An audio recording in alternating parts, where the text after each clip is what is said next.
Assalamualaikum warahmatullahi wabarakatuh. Dan kepada yang non muslim saya ucapkan salam sejahtera, Tuhan memberkati. Pasti terkabul wasilah ilmu RDIY. Yuk terus semangat, pasti terkabul. Apa ibu mau dikubur hidup-hidup nemenin bapak di dalam kuburan? Jawab. Nggak mau, tuh kan nama istri kurang ajar. Katanya sehidup semati. Pada saat bapak meninggal dikubur, habis dikubur dia pulang. Alasannya ngurusin anak, ngurusin cucu, ngurusin rumah masih berantakan. Jadi teman bapak dikubur siapa? Baca Quran. Nggak setia Pak ya? Nggak setia. Yang setia Quran. Betul. Jadi sekarang pilihannya, Baca Quran. kalau bapak ke proyek, apakah itu jadi teman kita dikubur? Enggak. Tapi kalau bapak baca Quran, itu teman kita di dalam kubur. Kenapa? Karena istri tercinta tidak akan nemenin kita di dalam kubur kalau kita mati. Dia cuma nganterin di kuburan, setelah itu ditutup pakai tanah, dia pulang. Alasannya kita tanya, kenapa pulang mah? Nggak sehidup semati. Nggak sehidup semati lah. Dulu waktu kamu pengantin baru, ada duit abang sayang, nggak ada duit ya gue tinggal. Izin Pak Haji. Ya. Saya sekarang ini fokus memperdalam RDI. RDI. Malam tahajud, mandi dulu dan daun pandan ya. 9 lembar. 9 lembar udah saya taruh Pak Haji di kolam saya. Alhamdulillah. Pakai batu Pak Haji. Gak apa-apa, bagus-bagus. Kemudian kalau saya proyek Pak Haji nggak usaha. Apa deketin dikit. Gimana? Kalau saya nggak usaha cari uang buat hidup kita. Tadi Pak Haji bahasanya kalau perempuan itu rajin ibadah ke suaminya, ada saldo di bawah 1 miliar enggak, di miliar. atas 1 miliar. Di atas 1 miliar. Ini Pak Haji punten barangkali ini. Kalau saya lakukan Pak Haji itu apakah mungkin Pak Haji? Saldo itu apakah pasti Pak Haji? Nih saya ajarin nih Pak. Siap. Istri yang hobinya mandiin suami, saldonya nggak pernah di bawah 1 M. Istri yang hobinya nyuapin makannya suami. Pakai tangan. Pakai tangan. Saldonya nggak akan di bawah 1 M. Siap. Istri yang hobinya kalau suaminya pipis dicebokin pakai tisu pakai tangannya dia. Saldonya nggak akan di bawah 1 M. Barakallah. Istri yang hobinya ngejawab WhatsApp suaminya. Jadi kan suaminya suka nanya, Mamah lagi apa? Iya. Ibu jawab. Lagi masak. Lagi masak, lagi nonton papa. Mamah lagi apa? Lagi lihat papa live. Kalau misalkan saya. Pak Haji. Mama lagi apa? Nah dijawab. Itu saldonya nggak pernah di bawah 1 M. Padahal cuma ngejawab 1 kata. Artinya apa? Mahabbah sama suami. Betul. Karena ridhonya Allah, ridhonya suami. Tapi kan kita kadang enggak. Nanya istrinya misalkan jam 3. Mama lagi apa? Jawabnya ntar. Jam 10 malam. Bikin paleng. Ya nggak boleh lah. Gak ridho suami. Iya. Istri yang hobinya ngemot alat kelamin suaminya. Alias memuaskan. Saldonya nggak akan di bawah 1 miliar.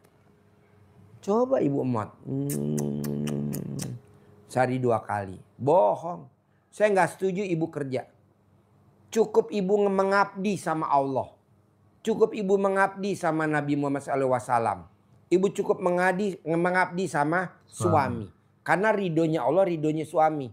Contohnya apa sih Pak Haji? Kalau saya mengabdi sama Allah, rezekinya ada di depan mata saya tanpa saya kerja. Contohnya apa sih Pak Haji? Kalau saya mengabdi sama suami, tanpa kerja duit saya banyak. Hanya saya ngejawab pertanyaannya dari suami. Mamah lagi apa? Lagi nidurin adek. Lagi nidurin abang. Lagi apa misalkan. Itu luar biasa. Contohnya apa sih Pak Haji? Nggak kerja duitnya banyak.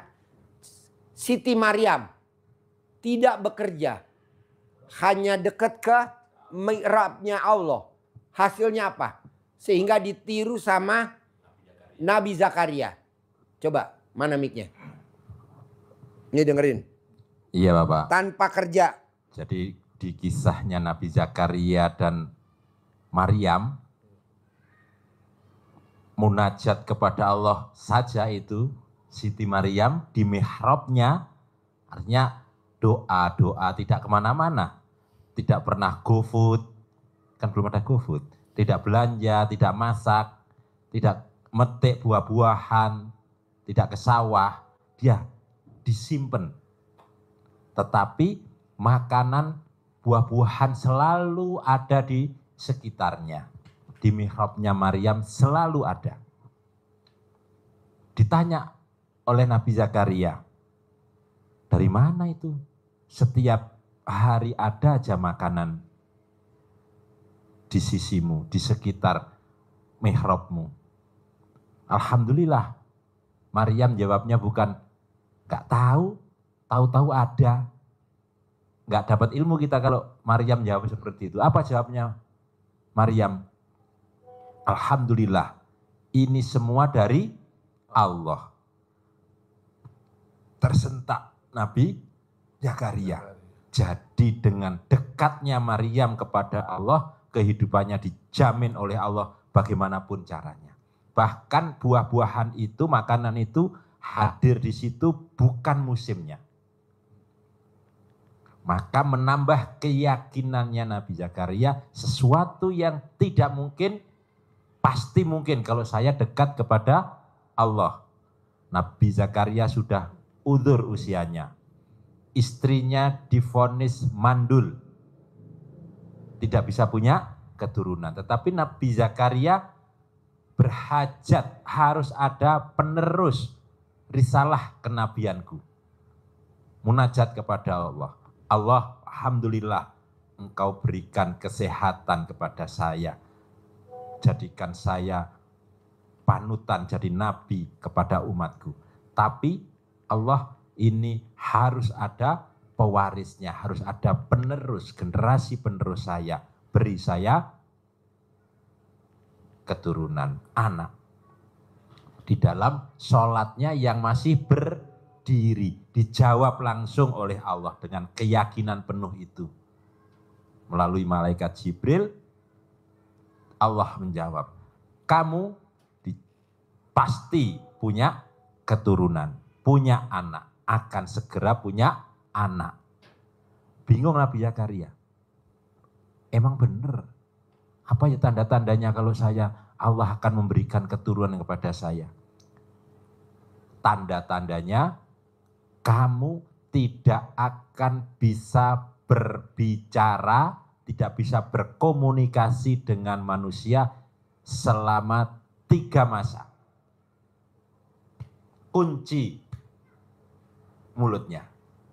Supaya apa kata Allah? Supaya tidak komen, supaya tidak ngeluh, supaya tidak jengkel, supaya tidak mikir, supaya tidak ngeluh.